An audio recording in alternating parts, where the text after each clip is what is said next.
Good afternoon to all the respected dignitaries, resource person, faculty members, research scholars, students, and participants joining us online. I hope everyone had a refreshing break. We now resume the second session of the day as the part of our 1 week national level online FDP on research writing, proposals, funding, and IPR, organized by Department of Civil Engineering, TSSM's Vivrabai Sawant College of Engineering and Research, Pune.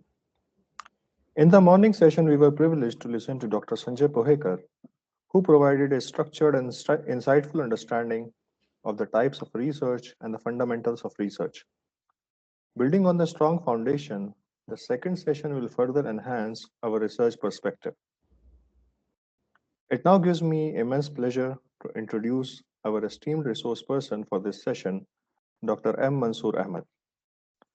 Dr. Ahmed is a professor in the Department of Civil Engineering at Sardar Vallabhbhai National Institute of Technology, Surat. He is an internationally recognized expert in environmental engineering with a strong focus on water and wastewater treatment. He has made outstanding research contributions with more than 3,200 citations to his credit in reputed indexing databases. He has guided several PhD and postgraduate students, including myself, and has been involved in multiple sponsored and funded research projects. His work has significantly influenced both academic research and practical engineering application. Sir, we are honored to have you with us today on the behalf of TSSM's Bivrabai Sawant College of Engineering and Research and Department of Civil Engineering. I request you to kindly begin your session and share your valuable insights with us.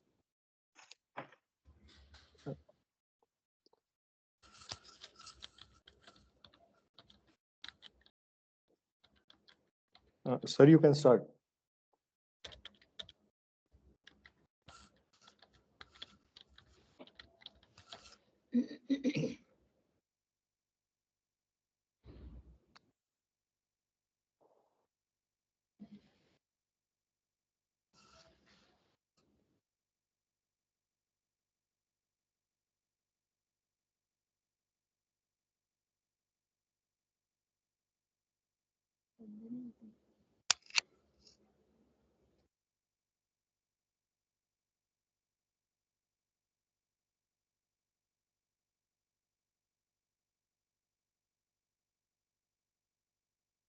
Is my screen visible?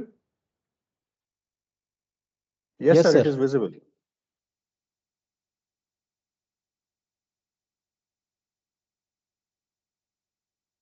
Okay.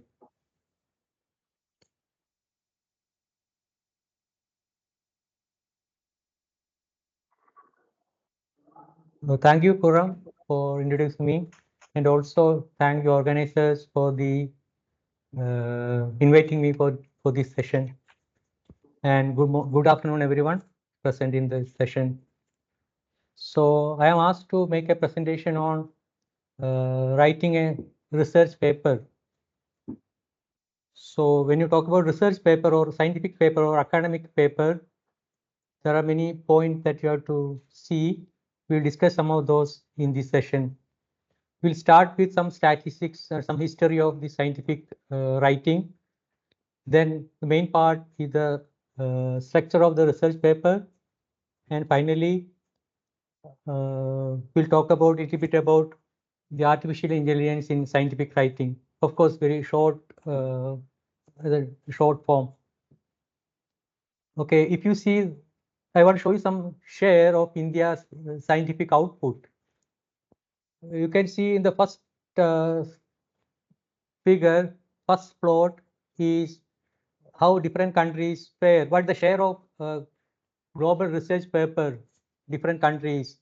For example, you can see India has approximately 5% share in the scientific output in terms of research paper. Of course, China is the undisputed leader in this with more than 20%, and it is continuously increasing. And China replaced USA a few years back, and these days USA share is going down and China share is going up. India is at present on the 3rd place in the total output of research paper on a global scale. You can also see here on the second plot how the share is increasing with time. We start with 2005 and end with around 2024 or so. The last 20 years, you can see the share has increased from India's share, the global research paper output has increased almost doubled from 2.5 to 5%. So that's a tremendous increase in the last 20 years or so. So that is in terms of the number of papers. Coming to the quality, because we have to evaluate the paper in terms of quality also. So in terms of quality also, you can see there is a improvement. There are many ways of measuring the quality of a paper. One such measure is the what is called citation impact. Of course, there are different databases use different type of measures for this.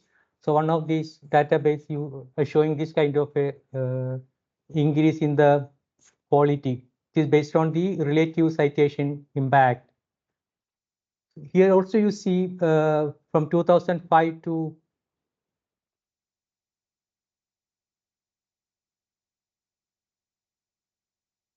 2025-24 or so, there's a great improvement from 0.6 to it exceeded 1 recently. 1 indicate the average level of a paper. So till a few years back, our average level of our quality of paper was less. Now it has exceeded the mean level of the quality. So there is an improvement in terms of quality also in addition to quantity. However, you have to see that India's spending on R&D is very, very low compared to many developing and developed countries. For example, in India, it is less than 1%.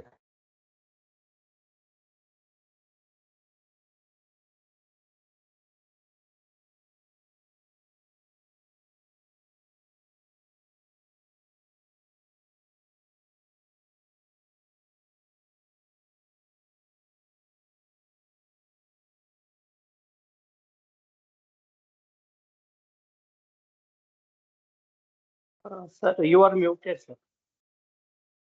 You are not audible, sir.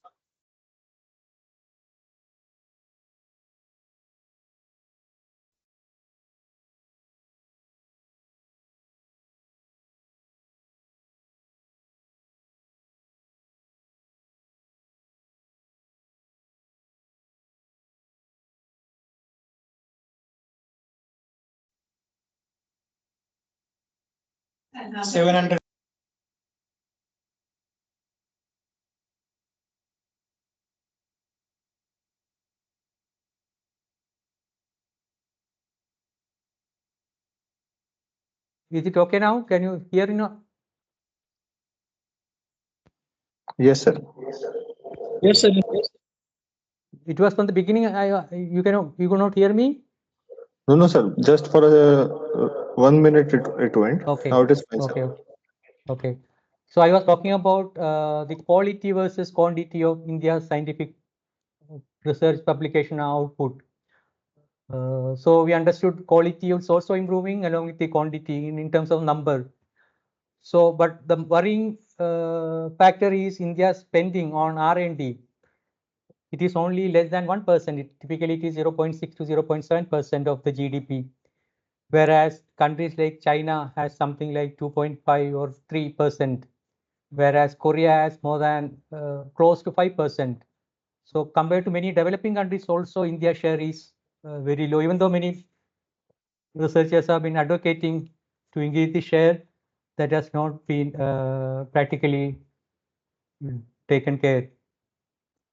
Okay, now coming to the paper, why people write paper? This is based on this slide is based on a questionnaire survey conducted some time back in Europe. So why people publish paper? Of course, we can understand the motivation. So according to this questionnaire, which was done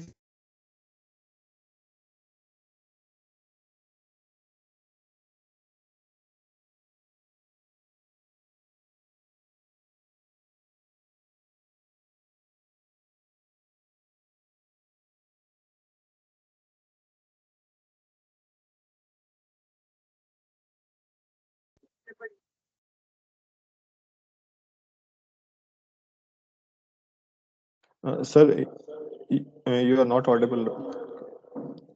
You are muted. Some.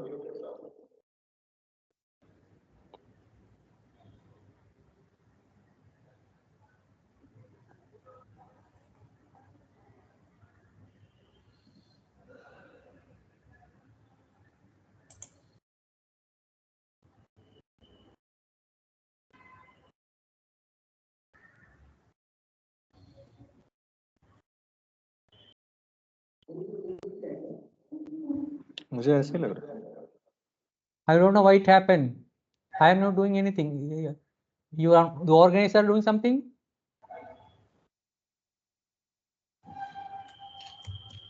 No, sir, it is not from our side. I request from the participants, Now, by mistake also don't mute anyone, okay? sir, now you are audible. Okay.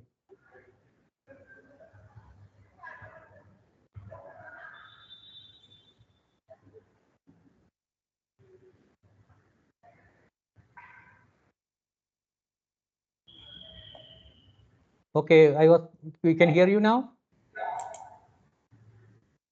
Yes, Yes, sir, you sir. are audible. Okay. Okay. So this was based on a survey conducted in some European countries on why people write papers. So the first motivation was the dissemination, and 50% of the surveys found, I mean, their first choice was the dissemination of the knowledge they are creating. In addition, career prospects, improved funding, etc. are also the motivation to publish. You know that many Indian universities, you can complete a PhD only after publishing certain number of research papers. Also, improved funding in terms of, for many agencies, they will allot R&D fund only if you have certain number of good quality publications. So all these are the motivation to publish research papers.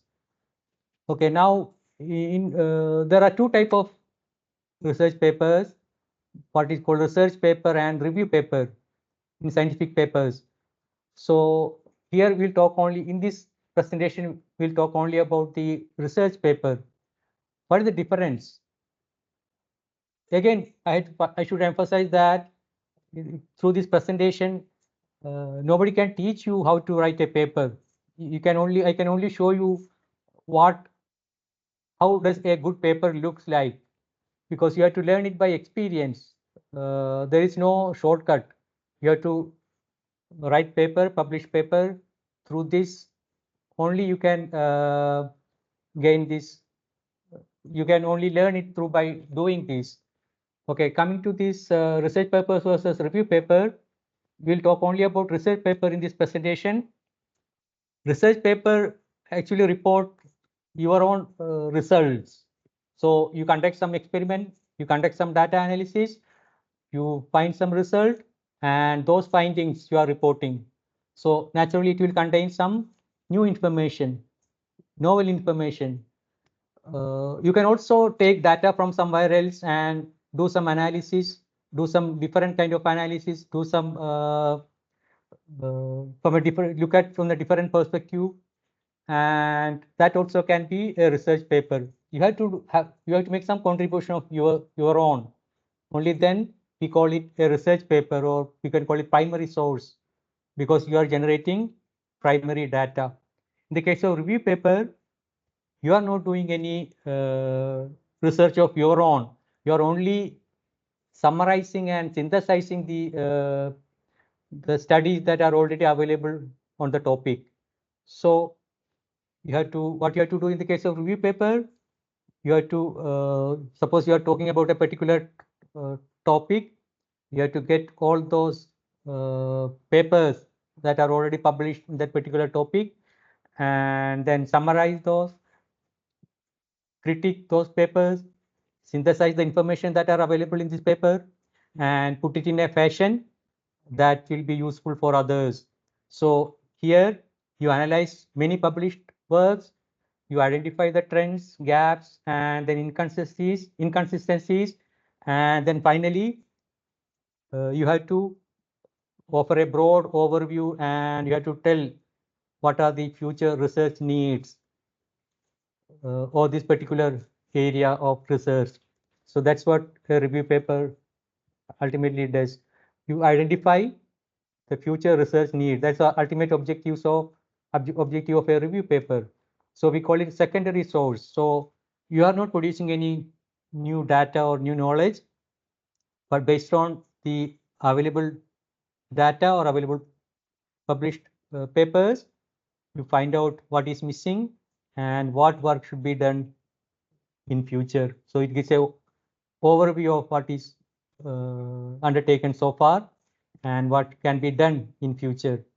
For example, this one example of one paper here, you can see here, one review paper, biochar from anaerobic digest state, production, characteristics, and application in wastewater remediation. So the topic is biochar from anaerobic digest state. So you have to get all the information available on this particular topic, particularly production of biochar, characteristics of the biochar produced, and its application in wastewater remediation. So get all this information from the published data and put it in a fashion that gives a broad overview of the topic. And also you should find out what are the what is missing, and what we can do in future, so that, for example, how we can apply this really on a real scale, practical scale system, full scale system. Okay, now coming to the research paper, scientific paper, as I mentioned, we are talking only about the research paper, or not about the review paper. So a research paper gives us the data on the original research result. Okay, so original research results are what we need, what we get in a research paper. We know that suppose somebody does one experiment and generates some data without publishing, it has no meaning, because others also do the same experiment and get it. So unless you publish that, nobody will understand. It will not disseminate it. So that's very important. So publication of the paper is important. So that way only we can tell the people what you have done. So the writing can be difficult unless you have some kind of experience, some kind of supervision. To begin with, this can be difficult. So with good supervision, always papers are written at least with two others. One single author paper is very rare. So always you will have some supervisor and some student will be there. So supervisor will have some idea about, he'll have some experience of writing a paper. So she or he can always guide the student on this writing. So you have to have some experience of this. So only with experience you can learn this. There is no shortcut. Only here I am only trying to see how I am trying to tell you only that how does a good paper looks like. You have to learn it. The writing part, you have to learn it by yourself. There is no other way. So what is the problem if you don't write good, if your paper is very poorly written, maybe it will never be published, because if you send to a publication or journal, the editor or reviewer will not understand what you have written. So ultimately, even if your work is very good, they will not understand what you have written. So ultimately, it will be rejected.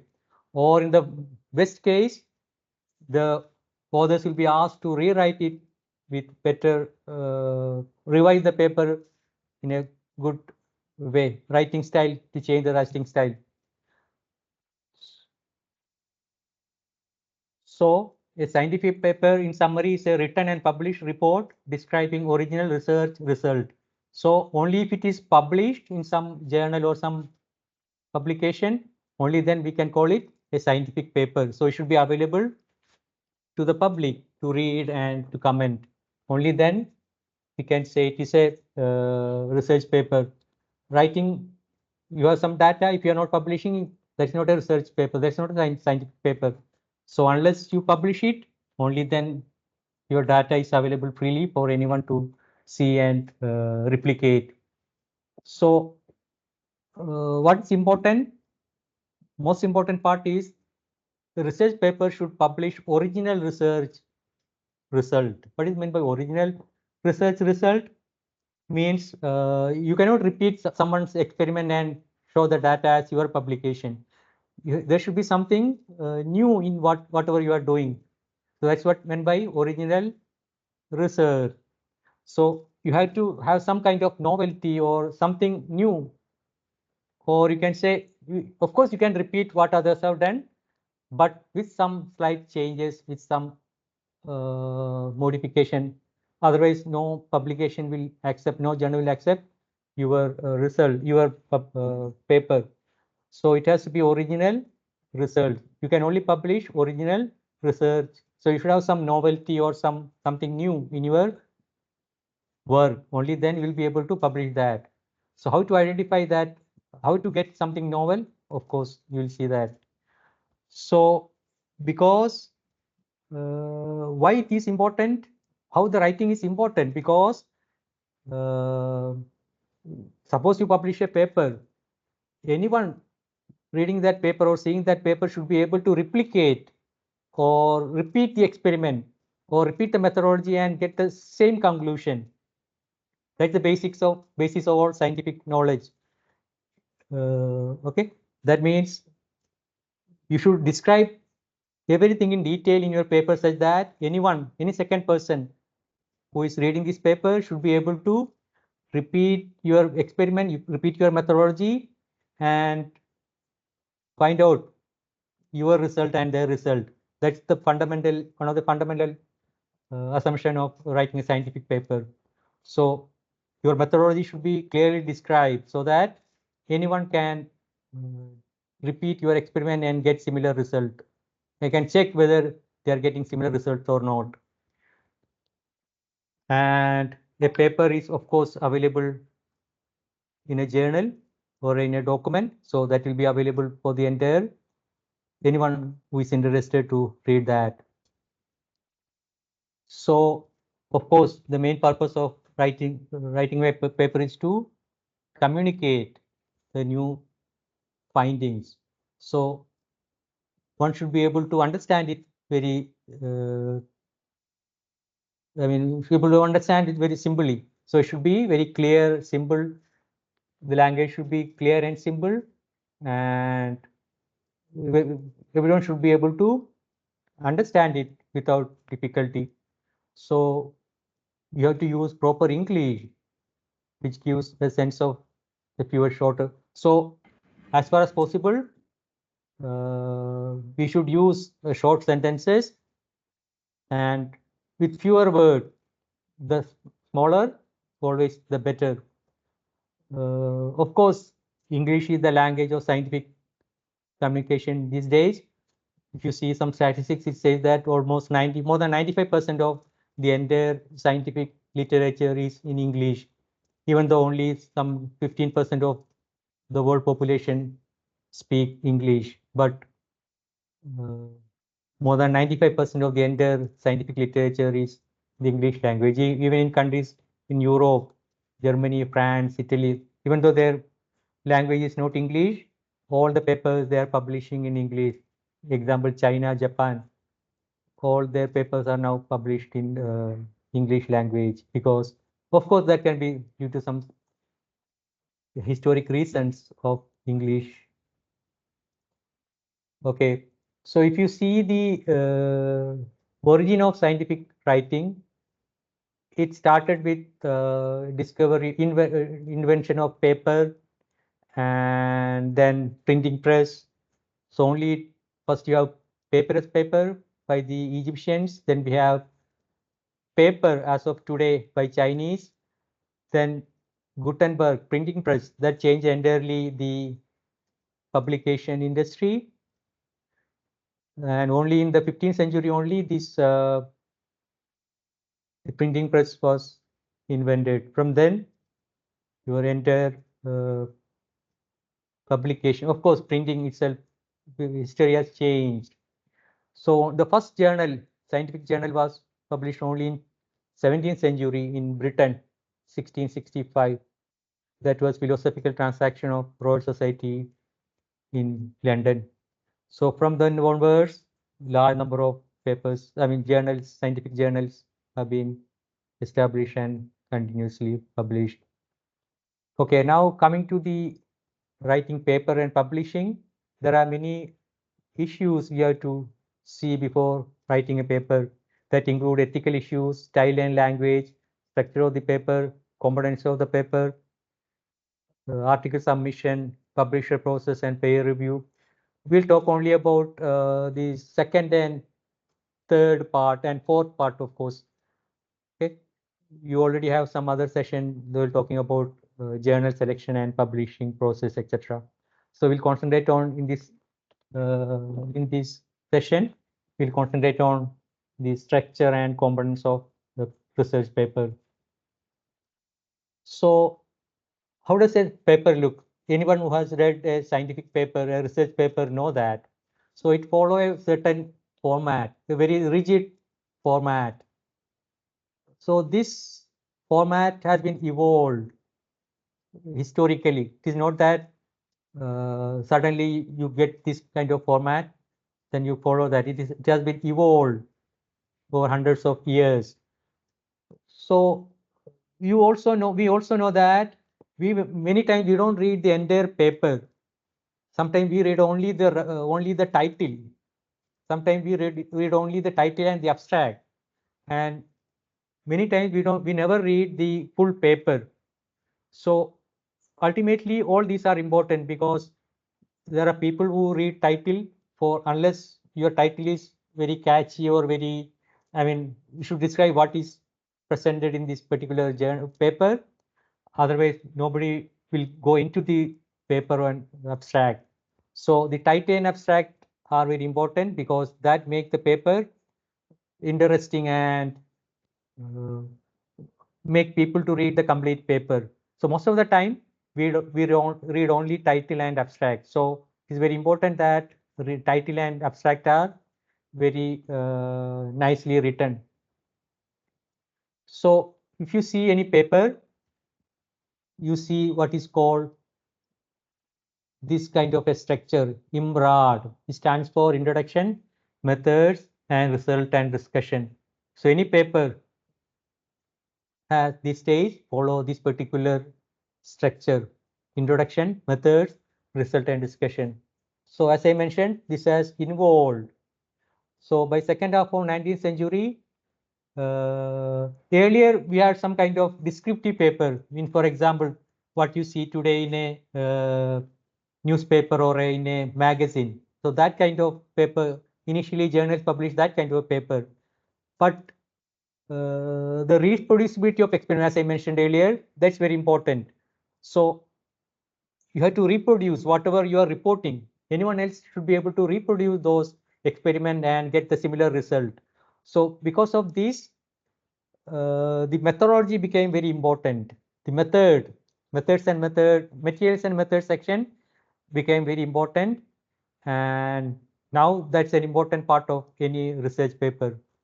But the objective is to see that anyone who is interested in reproducing your test or experiment should be able to do that. So you have to clearly describe the methodology. And of course, research discussion gives us you present your data and how it compare with the present data, etc. will be discussed in result and discussion. So we'll go one by one these different sections in a paper. So in introduction, we talk about what you are studying. In materials and method, we talk about what you do, the problem is studied, methods, and in research discussion, in result we talk about what are the findings from your experiments or from your analysis, and discussion we'll discuss how important these findings are and how do you compare these findings with the similar literature already available in the literature. So a scientific paper contain these kind of information. So you should be able to assess the observation, you should be able to repeat the experiment, you have to evaluate the intellectual process, it must have a impact, and it should be available to scientific community without any restriction. Also, it should be available for screening of the different what is called abstract services like current abstract, index, medicus, PubMed, etc. These are all abstract services. Of course, these days we have Scopus, Web of Science, etc. Earlier we had these kind of services which summarize, which take the abstract and they publish in a published form like current abstract. With internet, of course, all these things have changed. Okay, so let us understand how this language is important when you write a paper.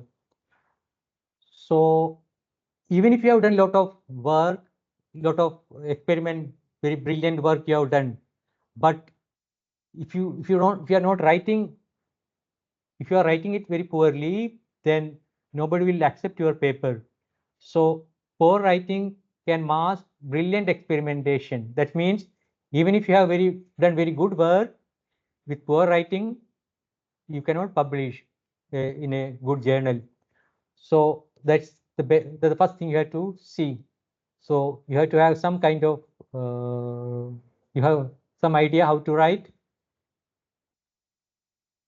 You have to take care of the writing part. That's most important part. Avoid complex sentences structure. So typically nobody would have a sentence that is more than say 3 lines or so. So split these complex sentences into simple, shorter sentences. Avoid use simple and clear English. Don't use jargons, very complicated words which are not commonly used. Simple and clear English is the fundamental of any scientific paper. Another point is you should write your idea should be in each paragraph. Each paragraph should mention a particular idea.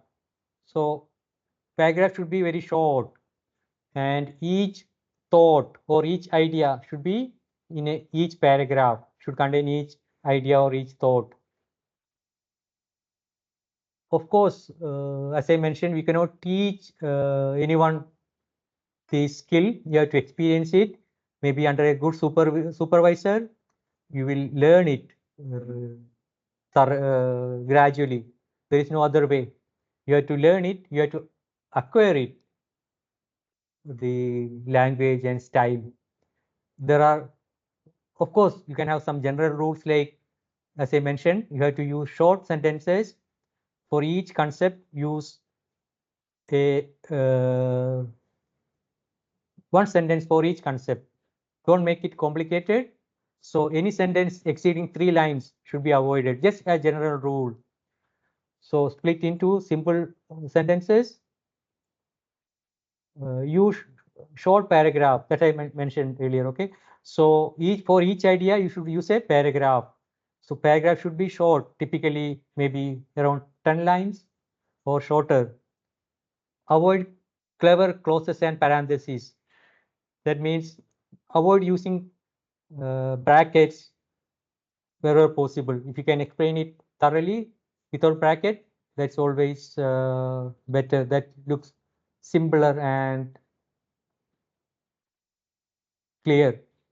So use good grammar and punctuation. If in doubt, keep it simple. So the basic idea is simple and clear sentences. So before writing a paper, you may be interested in to send this paper to a particular journal. So you should have an idea about the journal's author guidelines. So you have to go through that author guidelines on what kind of style they expect from the authors in the paper. Many authors write their paper with a specific journal in a mind, because different journal require different kind of standard or different kind of expectations are different journals. So accordingly, if you have a particular journal in mind, you can write it for a particular journal. Otherwise, you make your paper first, and then you can change it according to, you can adapt it to a particular journal style that you subsequently choose. So before writing a paper, you should ask yourself many questions. Do I have sufficient data to support my conclusion? Ultimately, based on your experimentation or your modeling or your analysis, you arrive at some conclusions. So these conclusions should be based on data. So first question you should have is whether you have sufficient data to make that particular conclusion. So if you don't have that sufficient data, of course, you have to repeat the experiment, you have to do the analysis again or do some extra experimentation, etc. Okay, then suppose you are trying to send this to a particular journal. So you have some idea which kind of journals you are trying to send to paper. So go through those journal articles and see what is their standard, how this result and discussion section look like. So you get an idea where you stand with your result and with your analysis. So that gives a idea about whether you will be able to send that paper to that particular journal, because journals have different standard. There are very good journals, medium journal and poor journal, etc. So based on your work, you should identify where you stand, where your work stands. So accordingly, you have to select a particular journal. Of course, your work is good, you can always send to the best journal, but you should always read similar work in journals where you are trying to send your paper that you are writing. Also, you should have a feeling about the length of the paper. For example, typically most of the journal expect not more than 10 tables and figure together. So you should arrange your data in such a way that the data is within this limitation. Of course, many journals accept what is called supplementary material. So in that, extra data can be put, tables and figures can be included in that supplementary material, which will not be part of the main paper. So before starting to write your paper, of course, you should have data. To writing a paper is the last step. First, you should have the data and your data. So only you have sufficient data, you can write a paper. So you record your results, make tables, draw graph, figures.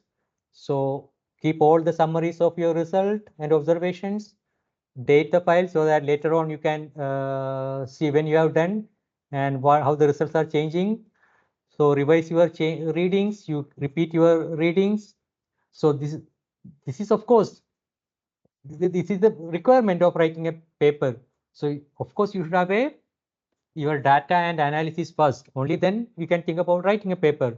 So we are assuming that you have the data and the results, and then second, only the last step is writing the paper.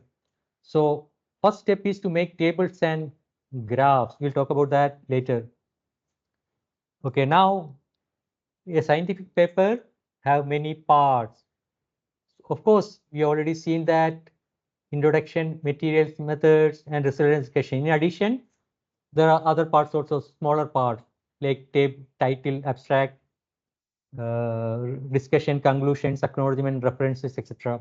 We'll talk about each one of these shortly, in short. So let us see one by one. title. So title is very important part of your paper, because as I mentioned earlier, many times we read only the title of a paper, and based on the title we see whether we should go into the abstract, whether we should read the abstract or whether we should read the full paper. So title should always tell us what exactly you are doing, what you are describing in this paper, what you are reporting in this particular paper. So a good title is defined as the fewest possible words. So the number of words should be limited, because many journals have word count limitation, maybe some 20 words or so. So we should define this title in as much less words as possible. At the same time, we should describe the contents of the paper, should adequately describe the contents of the paper. As I said, it is very important because uh, title is read by many people, but whereas very few read the content, the entire content. Also, this indexing and abstracting, because all these papers, whatever you publish, is indexed in number of databases and abstracting services like current service, Scopus or Web of Service, etc. So all these indexing is based on the title and abstract. So these two are very important. So we have to make sure that proper words are used in the title. Otherwise, if you are not using proper words in the title, nobody will read that, because when you search for a particular topic, your paper will not be seen. Your paper will not come in the result. So that is very important to see that your title and abstract contain most of the important adequately describe the contents of the paper. So title should neither be too short or too long. So that's most important part. For example, as I mentioned, most of the journal has limitation of word count in the type of the title, typically not more than 20 words. Another important thing is we should not use what is called waste words. For example, studies on, investigation on, assessment of, like that. So without that also it is clear, because anyway you are studying something, you are investigating something. So why these words? It is not required. So that you can easily understand the the waste word. So your title should not contain words like studies on, investigation on, assessment of, all those words. So because that is even without that, they are redundant words. We can easily understand even without that what is without the topic itself. The syntax or word order must be carefully considered. That of course that based on the grammar, that also you will learn with experience, with learning, with it should contain the keyword that reflect the contents of the paper. So the keywords should be there in the title itself. It should not be meaningful and not general. Again, with one example, we'll see how these are taken care. It should be concise, specific, and informative. Should capture the fundamental nature of the experiments and findings. So it is ultimately it's an advertisement for your article, because many times people only read your title. They don't go inside if they find the title is not interesting, or if the article is not of their what they are looking for. So okay, this is some examples. Suppose you are working on a topic, action of antibiotics on bacteria. Of course, this cannot be the topic, because this is too general, you can understand. So the action should be specified, which antibiotic you are using, that should be specified, which bacterial species you are using, that also should be specified. So that's just general. So for example, you talking about a particular action of a particular antibiotic on a particular species of bacterial species. So you have to mention all those things. Only then your title is of any use. If you simply write action of antibiotic on bacteria, it is of course meaningless, you can understand. So you can see some examples of the title, paper title. You can see here first one, second one, grey water filtration with water treatment sludge.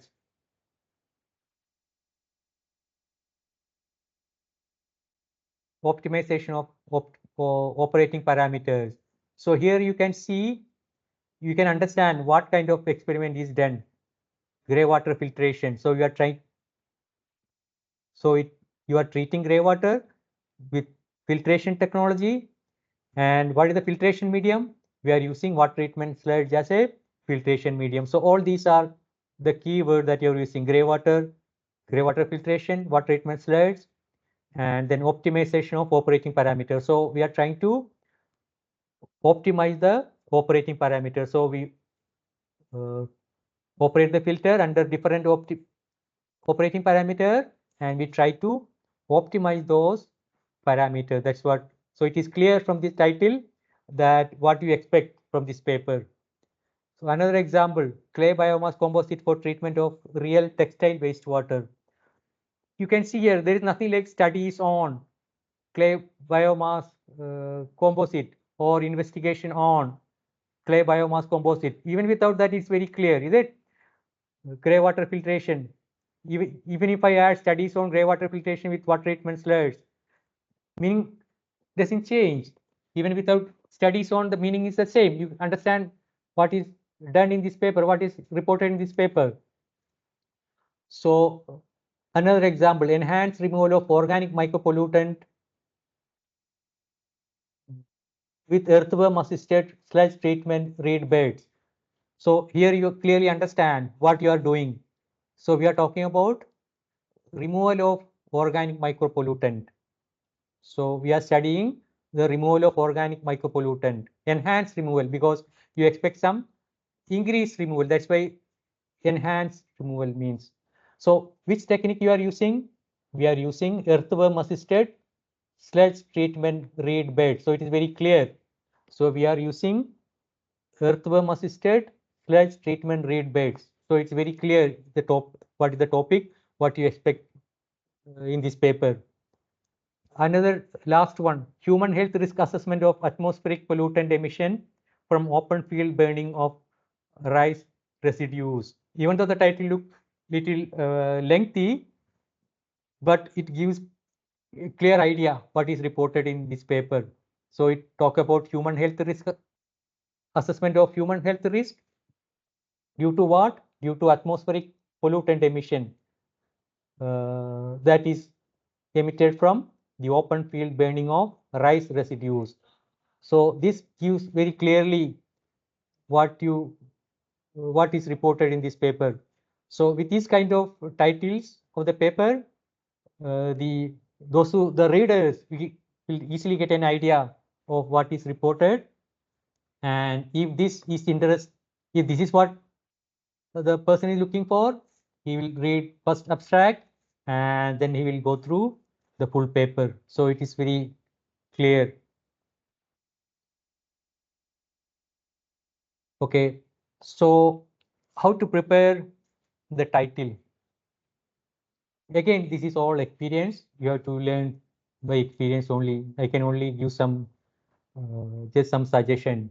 So make a list of the most important keywords. For example, you see here in this grey water filtration with grey water treatment slides, optimization of operating parameter. So what are the keywords here? You are talking about grey water filtration. You are using water treatment slides, and ultimately what you are doing with these, you are trying to optimize your operating parameters. So these are the keywords. So you try to arrange these keywords in a particular fashion so that it is easily understood, or it is grammatically correct. For example, the fourth one, enhanced removal of organic micropollutant using earthworm assisted sludge treatment reed bed. So you are talking about removal of organic micropollutant. So your organic micropollutant is your keyword. Then sludge treatment reed bed is another keyword. earthworm assisted, because you're using earthworm in this particular read bed, but that is not common. Okay, so that's why earthworm assisted. So you combine all these in a particular fashion such that it is grammatically correct and also it is easily readable and understood.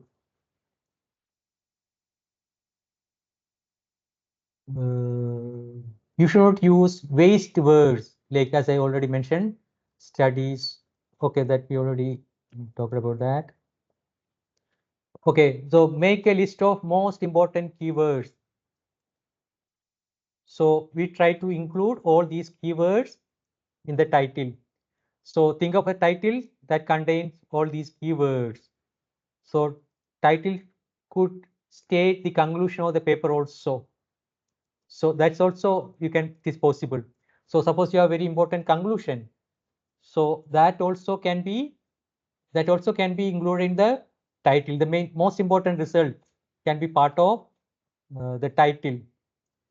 The title never contain abbreviations, chemical formula, proprietary names or jargons. What is this?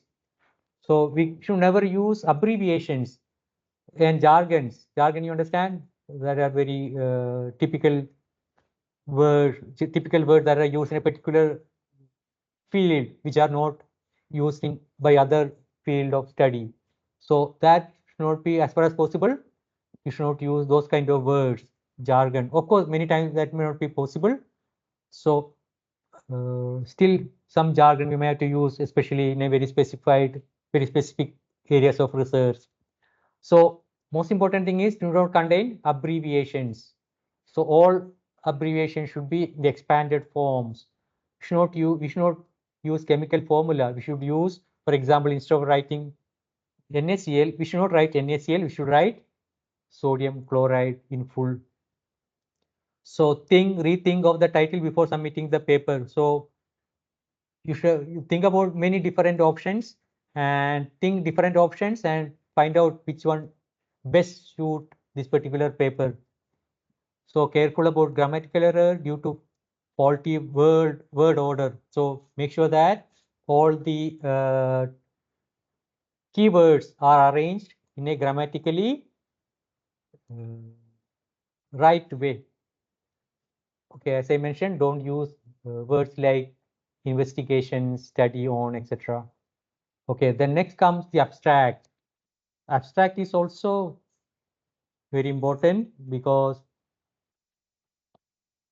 as we understand, most of the time we read only the title and abstract.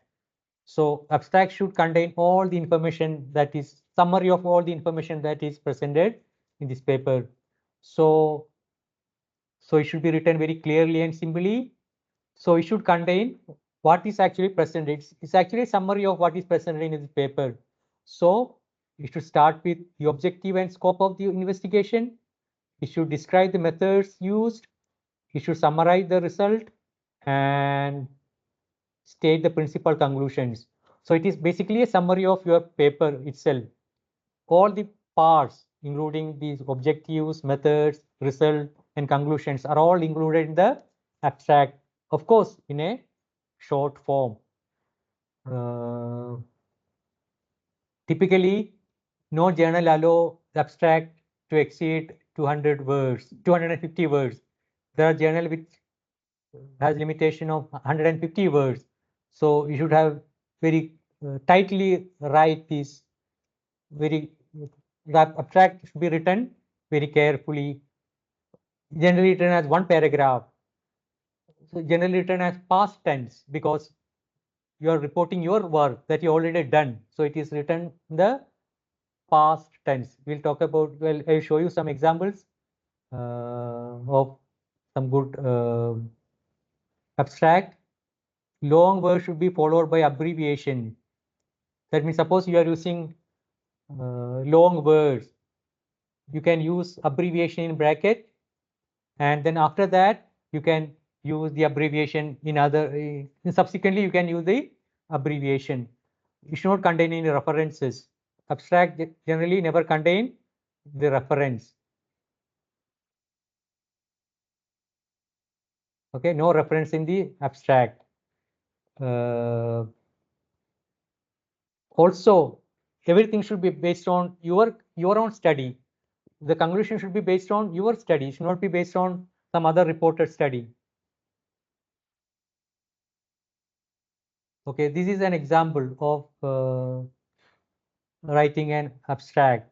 You see here, you start with, there's no introduction. You are simply starting with the study compared the performance of biosand filter with two PSF compared with, see here, biosand filter. You first use the full form biosand filter, then subsequently you're using the short form PSF, abbreviated forms. So I am starting directly with there is no introduction. I am starting with the objective. The study compared the performance of biosand filter. That's what are my objectives. So the first sentence talk only about the objective. Then you can see here, from here, results of the study. You are talking about the result. Of course, you are not describing much about the methodology. I am writing only here, and writing here, of course, methodology also in the form of what is that? In the form of objective, because we are conducting a long duration test mimicking the household use pattern of developing countries. That include the methodology also in a very short form. So the first sentence gives both the objective of the study and how briefly how this test is conducted. You can see, so you are conducting a study using this filter during a long duration test spanning 4 months, mimicking the household use pattern. So that tells us about how the study was conducted, or what the methodology. So then you have describing the results in 2-3 sentences, and then finally you are making some conclusions. Then you can see the last sentence. The study indicate the potential of ZPI to improve the performance of the BSF. So that's the final conclusions. So the study thus indicate the potential of ZPI to improve the. So you can see here how all these different sections are taking care. You can go through any good quality paper and see how this is written. Okay, coming to introduction. Introduction should answer the following question: what was I studying? What was this? Why was this an important question? What did I know about this topic before the study? What model was I testing? Okay, so this is how we write the introduction. You should talk about the problem being investigated. You should explain the background of that problem. You should reason for the conducting this particular research. So it looks like this. You summarize the relevant research, provide the context. You state how your work differ from the published work. This is very important. Okay. So in introduction, you summarize the relevant research that is already reported in that particular topic. Then you should explain how your work is different from the work that is already published, because only then there should, as I mentioned, there should be something new in your paper. So that is what you state here, how your paper differ from the published work, what is new in your paper, and then identify the question that you are answering. That means what is your objective and how you are going to achieve that.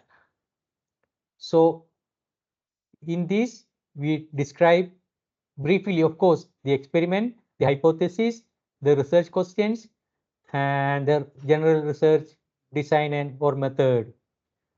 So here you typically use present tense when you are referring to the work that you already published. Past tense you use when you report your own study. You use active voice as much as possible. You understand the difference between active voice and passive voice. So avoid lengthy or here we don't use any detailed review. You only focus on what is your topic and what is the current status of the research and what is new in your what new you are trying to do. So cite peer-reviewed scientific literature or person's work that such as textbook. So here we should use only the peer-reviewed scientific literature, that is paper from the good journals. So this is one example of how to write the introduction. So you can see here we are trying to understand the topic first. We are talking about vermicomposting of source separated human feces for nutrient recycling. So we'll talk about vermicomposting, then we'll talk about source separated human feces and their treatment, and then we'll talk about what kind of studies have already been reported on this topic. Then we will write the objective of your study. Generally, the last paragraph of introduction is the objective of the study. You can see here in this particular paper, the objective of the present study was to assess the suitability of vermicompost technology, etc. It is written. So it also tells us how this study was conducted. For example, here you can see in this third phase, second phase, etc. what is being done. So briefly, you are writing how you are trying to achieve this particular objective. So that's what the introduction. Okay. So in introduction, we never use. There is no separate in scientific paper. There is no separate literature review. That's what you have to clearly understand. Unlike a report, for example, in MTech thesis or PhD thesis, you have a separate chapter on literature review. But in the case of research paper, there is no separate literature review. Literature review is part of the introduction. So introduction will tell us why this study is needed, what is the current status of the what is the current status on that particular topic, and why this study is needed, and what is new in your study that you are reporting. Then comes the materials and method.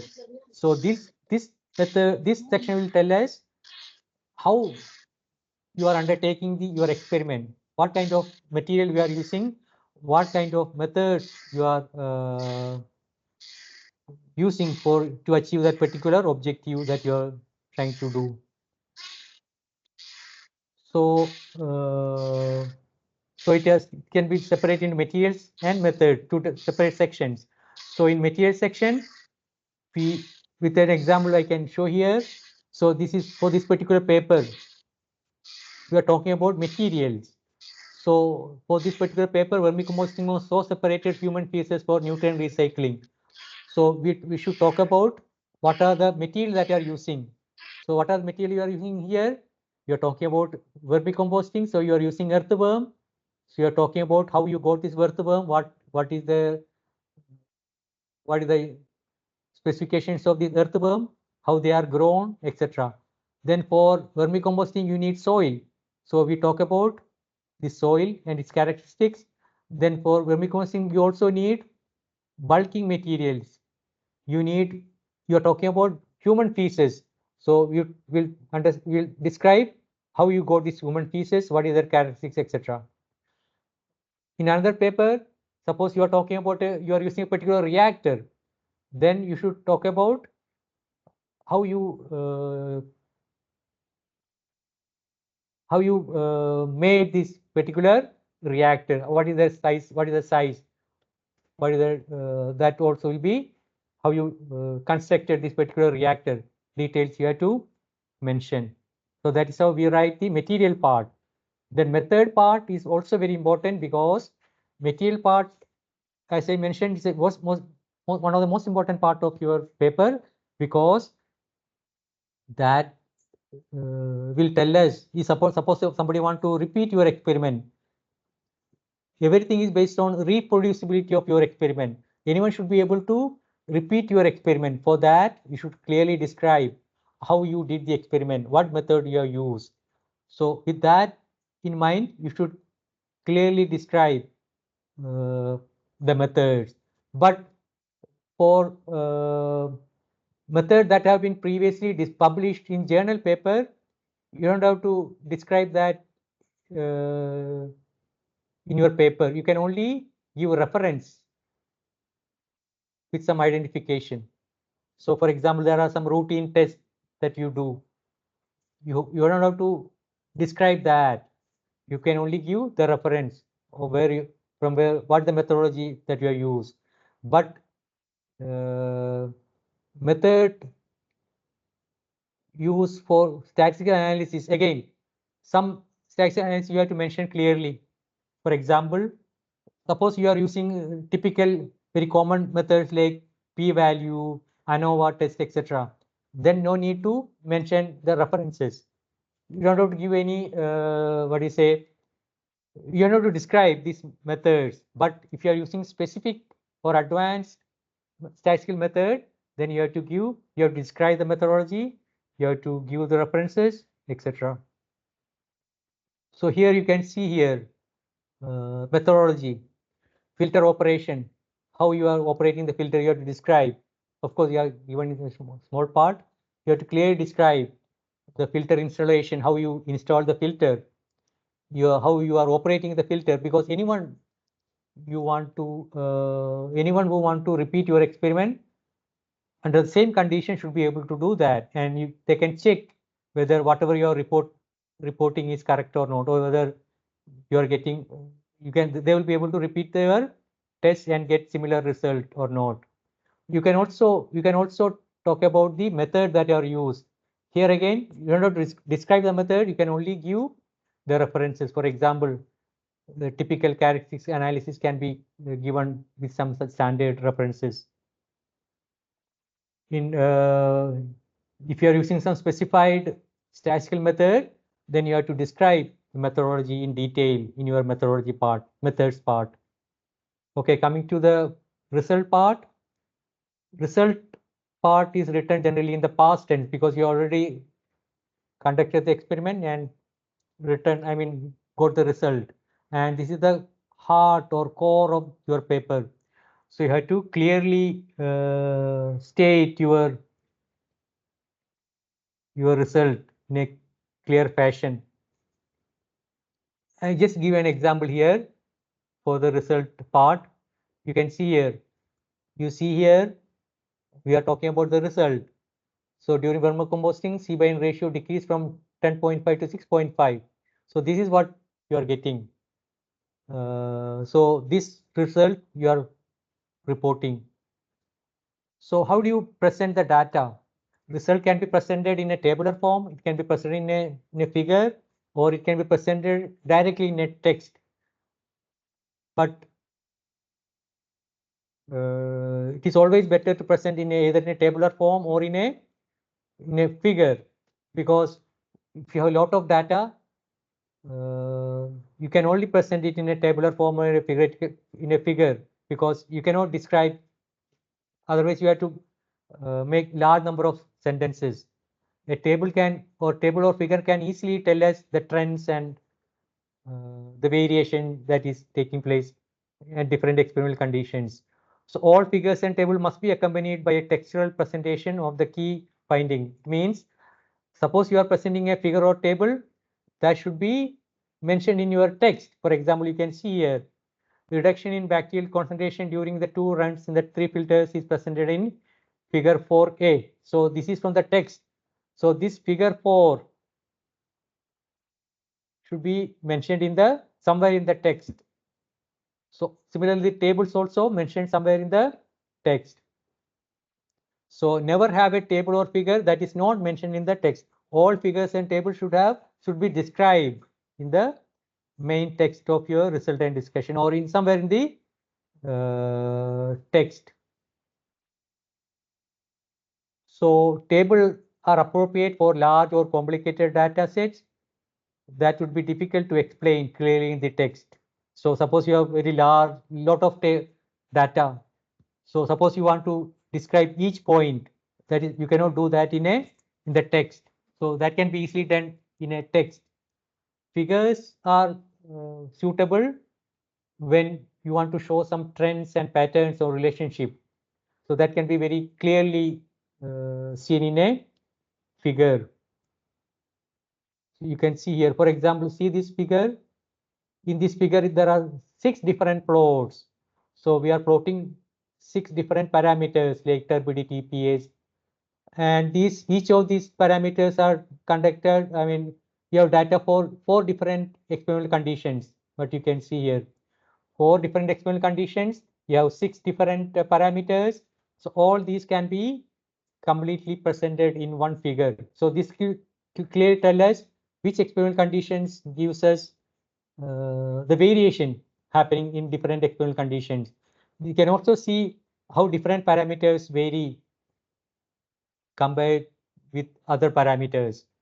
So that is very easily you can see this by using this particular figure.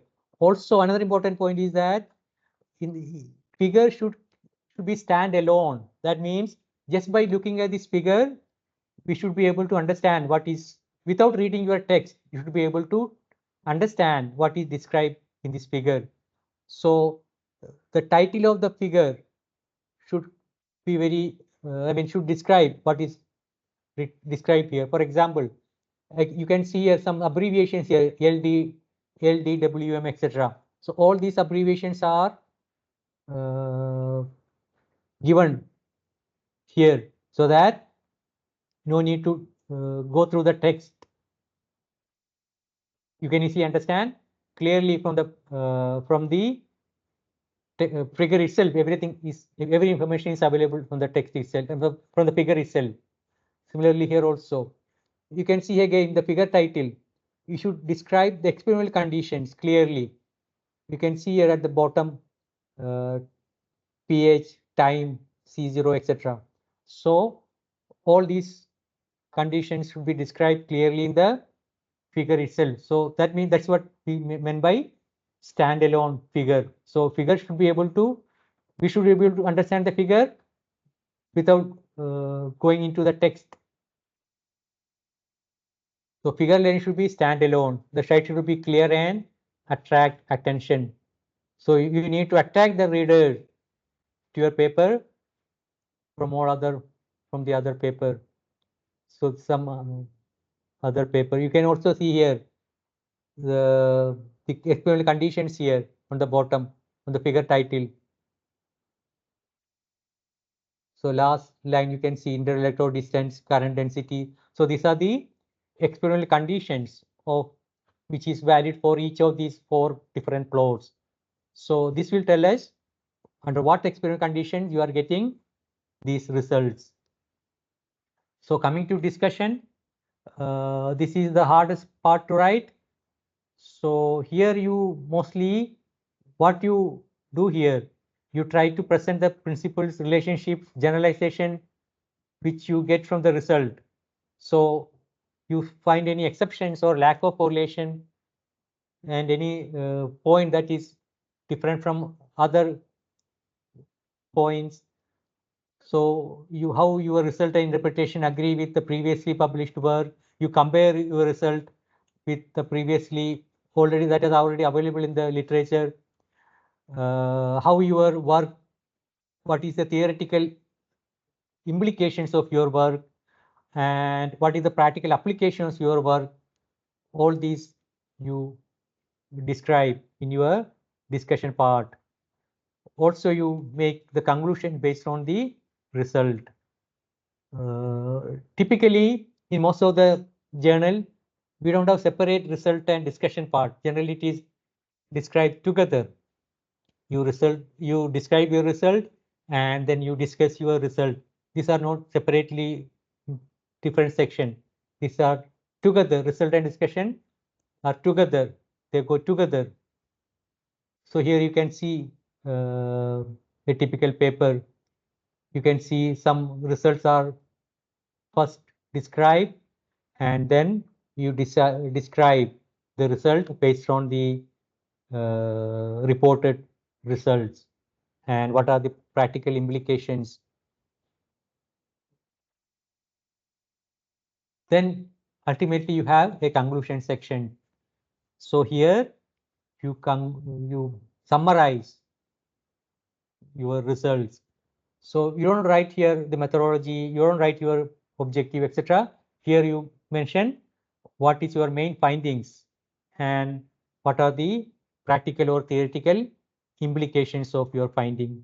So it is very short, typically less than 200 or 300 words. Then other parts, of course, this is the main part.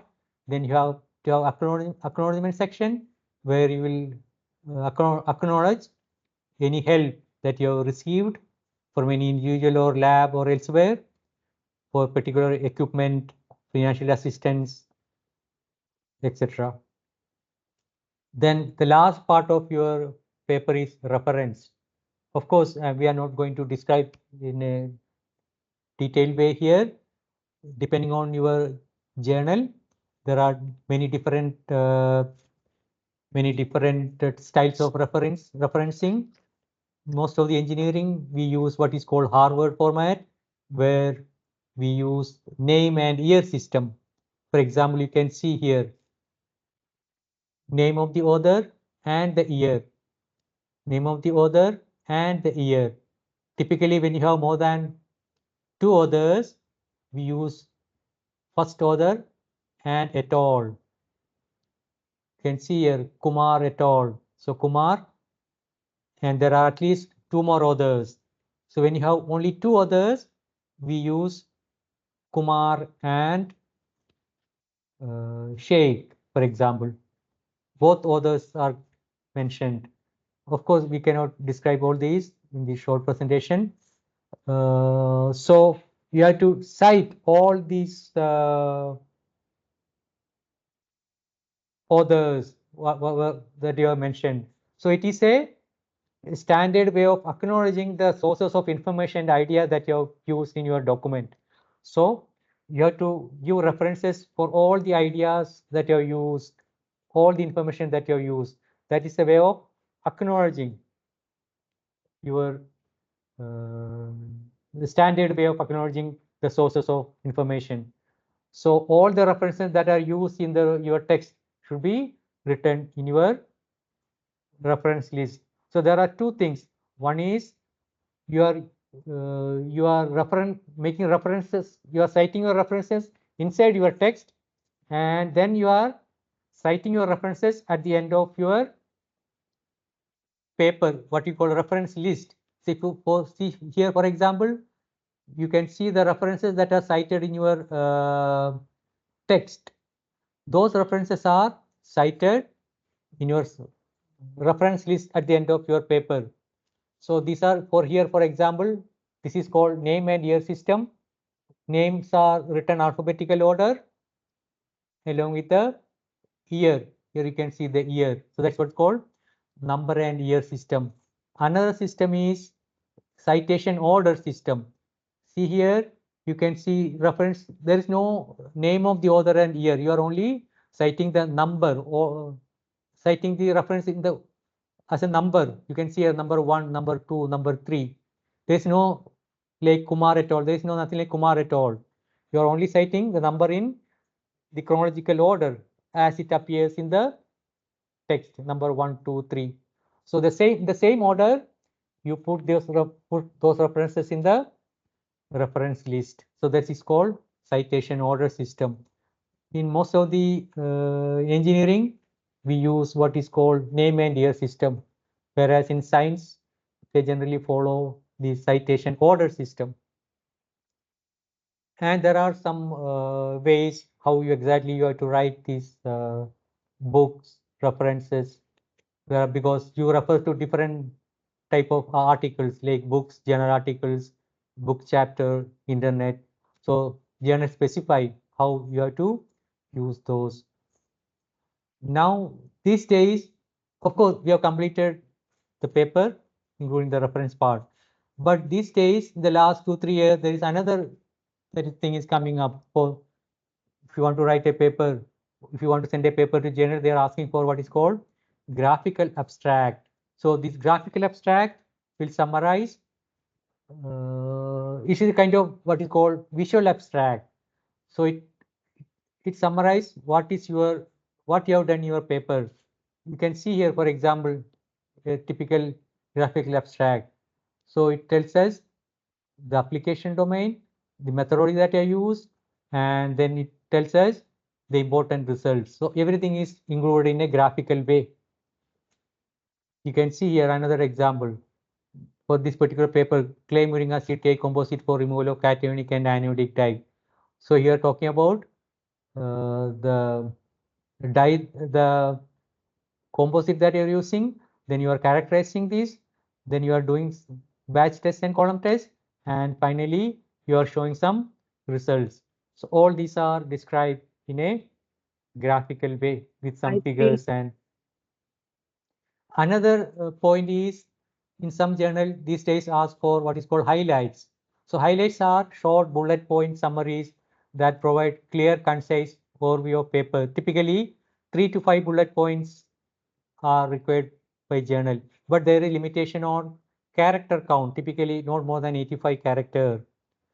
So typically you have 4 or 5 uh, highlights, bullet points, you can say. So first highlight can talk about the main topic of research area. Second highlight can talk about the methodology that you are using.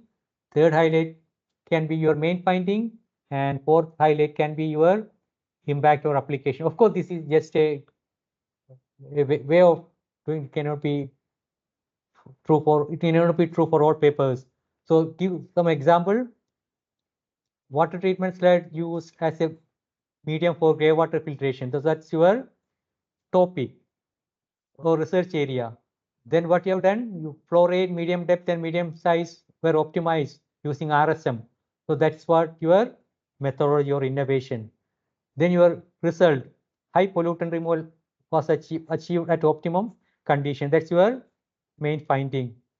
Then your impact, filter shows strong potential for long-term gray water treatment. So all these, of course, there's nothing like you can do in one day. So these things you have to do by experience. So you have to revise, you have to edit, you have to proofread. It is not that one day you do achieve all these. You keep on revising your first draft, you read, you edit, again go through it, you find some new ideas, add those ideas, again revise, edit, proofread. So all these come from the experience under a good supervisor or a good guide who has already some experience in publishing. Okay, I'm not going to this part because probably somebody else will talk about this AI and other things.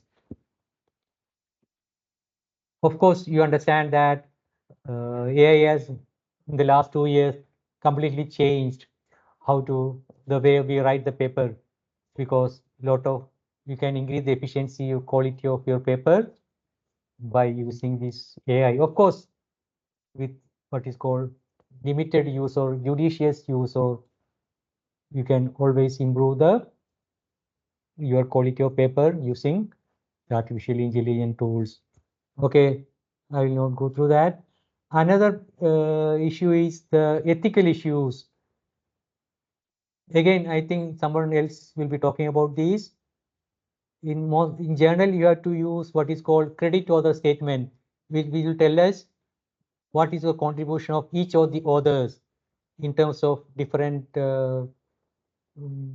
part of the your work, conceptualization, methodology, data curation, writing, visualization. So which author has contributed to which part? That's what called contributor role taxonomy or credit. So this also now part of your journal paper. Okay, that's all. If you have any question? Yes, all the participants can ask the questions directly.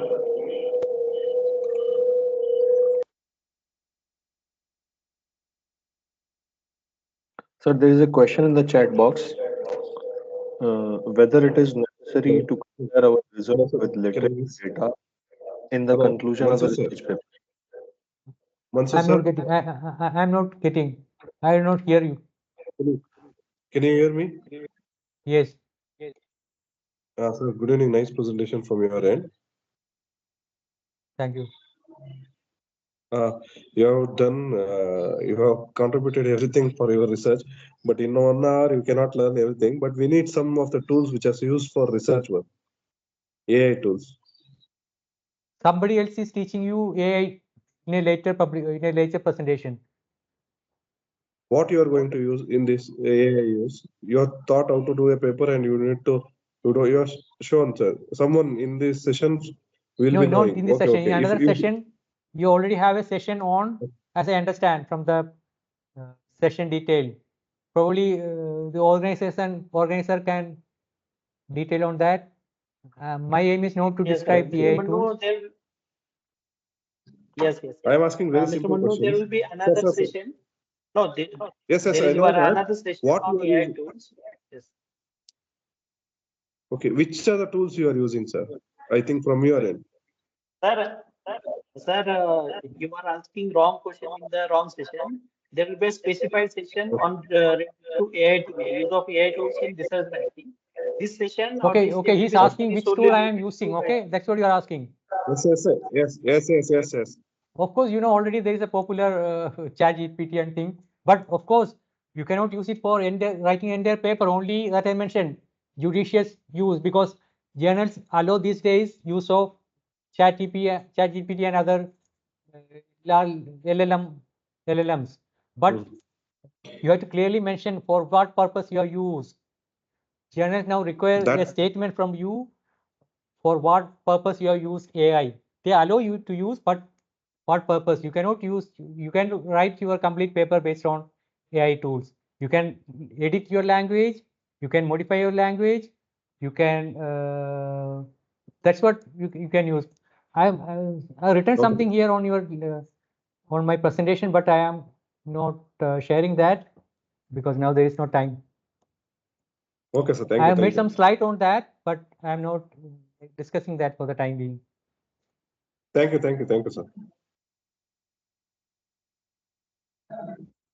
Sir, there is another question in the chat box.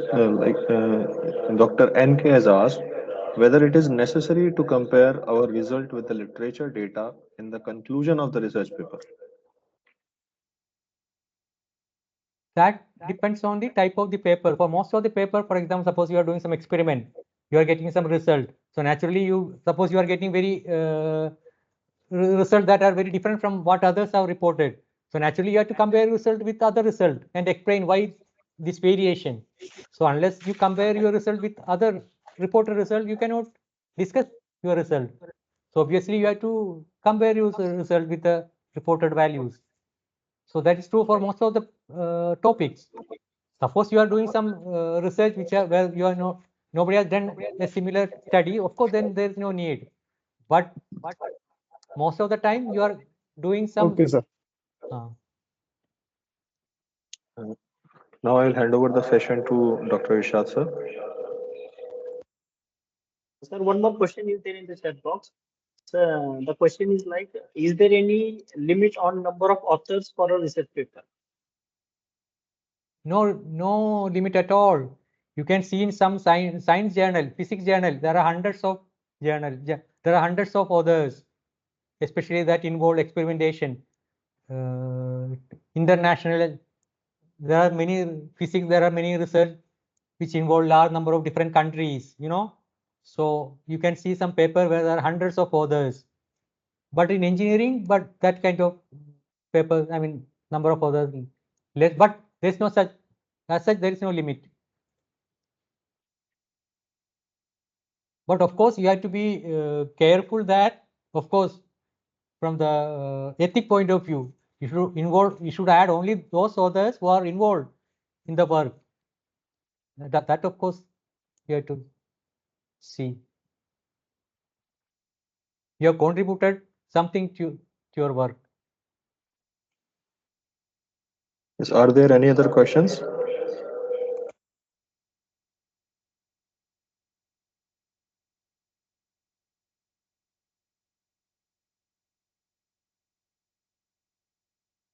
Okay, I think there are no more questions for this session. So with the conclusion of this session, I would like to thank our today's speaker, Dr. M. Mansur Ahmed sir, and I would like to announce that he is he is my research guide also, and in today's session he has delivered the details related to why authors used to publish the research papers, what is a scientific research paper, what is the structure of the research paper like IMRDA, and then importance of language in a research paper, and why do or what to do before writing the research paper. That means what data should we have with us before writing the research paper. Like as he has mentioned, we need to have tables, figures, and all those data prepared with us before commencement of the writing research paper. Then then different guidelines for writing different components of the research paper like title, abstract, then material methods and result discussion. What are the components of those and what is to be written and what not to be written. He has explained with the suitable examples at appropriate places. Then he has also given the guidelines related to selection of a copy, selection of a table or figure where we can select a table or where we can select a figure. Then at the end of the session, he has explained about the credit means author contribution has explained. So on the behalf of Department of Civil Engineering, I would like to thank Professor Mansoor Ahmed sir for his valuable contribution and valuable time for this particular session. Thank you, sir. And I would like to also thank all the participants. And I have seen that more than 150 participants are regularly attending the session without removing or without leaving the session. So that is one of the major findings which I can find. Okay, thank you, sir. Thank you, participants. Now with Thank this, you, I sir. can conclude the session. Thank you, sir. Thank you. Okay, thank you Thank you, sir. everyone. Thank you, Rishad. Okay, I'm leaving. Yes, sir. Yes. Yes.